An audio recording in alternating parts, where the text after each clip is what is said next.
In recent years, we've witnessed a real transformation in the Middle East into a vibrant global tourist destination. Here in Saudi Arabia, that transformation is the fruit of $800 billion of investment. That is the biggest ever in the history of travel and tourism.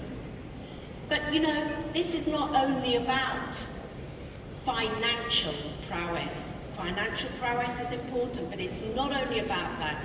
It's about vision, it's about tenacity, and it's about drive. This is a story of global leadership from His Royal Highness Crown Prince Mohammed bin Salman and the great House of Al Saud. And I have to say, you know, that what is true here is true everywhere. When travel and tourism thrives, other industries thrive with us. Of every $10 in the world that is made through travel, $1 of those every 10 is made through travel and tourism. And this sector creates 1 in every 10 jobs globally. Now, despite the global shutdown in 2020, travel and tourism, as many of my members will attest in this room, is recovering. Our 10-year forecast shows our sector will once more outpace global growth. So we will be growing at a rate of 5.8% annually, while globally GDP by comparison is set to grow at about 2.7. So let me just put that in human terms. By 2032, our sector, as His Excellency said, will create 126 million new jobs. But you know, nothing is inevitable. We know right now the global economy is at a very precarious point.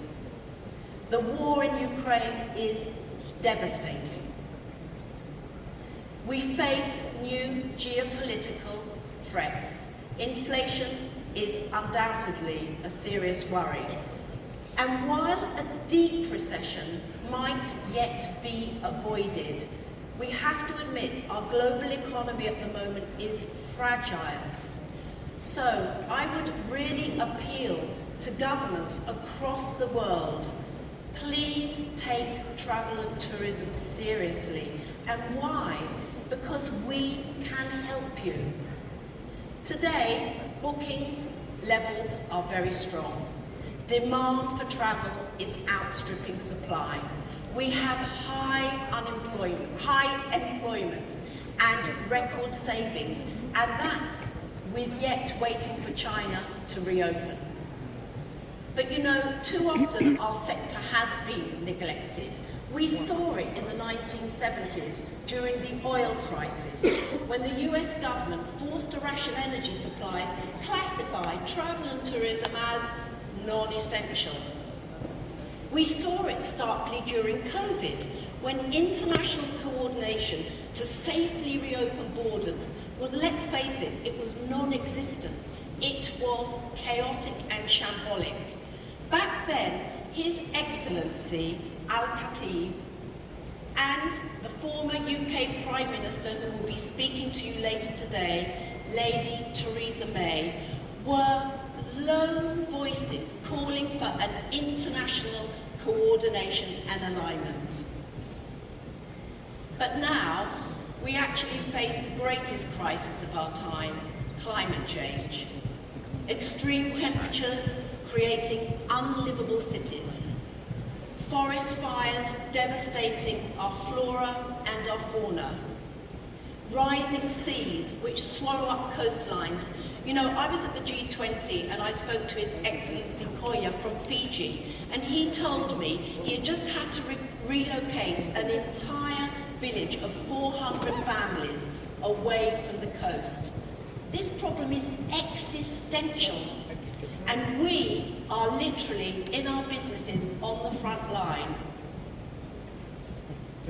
As the WTTC's Nature Positive Travel and Tourism report shows, tourism from nature generates over $600 billion. And those $600 billion provide opportunities for some of the world's poorest countries to protect their biodiversity and their communities. In Rwanda, just for example, a country once devastated by war, tourism is now the largest source of foreign exchange earnings, invested back into the country and into the people. And I have to say, look at what's happening here in Saudi Arabia. In Diriyah, 6 million trees and shrubs are being planted. Incredible. In Alula, Arabian leopards will be introduced as part of an incredible rewilding project. And in the glorious Red Sea, the health of its flourishing coral is being monitored in real time in a scientific centre there as a gift to the world. This is why we produced our sector's roadmap. For the first time, it brings together all the net zero plans of our diverse businesses into one single narrative. We need to speak with one single narrative. But until now, it's not actually been possible to quantify the actual impact that we are having on the climate. I'm going to be honest with you, we simply, as a whole sector, did not have the data. Now, you all know that for over 30 years, WTTC, based on its founders, has produced world-renowned economic data on the value of travel and tourism. But measuring all the emissions across all our industries, our businesses, our supply chains, it is really, really hard to do. We can measure the energy to fly a plane, but what about the energy it takes to make and deliver millions of water bottles? And how many of those bottles would have actually been consumed anyway without travel and tourism? Well, we now can measure it. Today, thanks to the partnership with Saudi Arabia and His Excellency and friend Al-Khatib, I am proud to announce the launch of the world's very first environmental and social impact report for travel and tourism. It is a groundbreaking piece of research that allows us to measure and track our sector's footprint.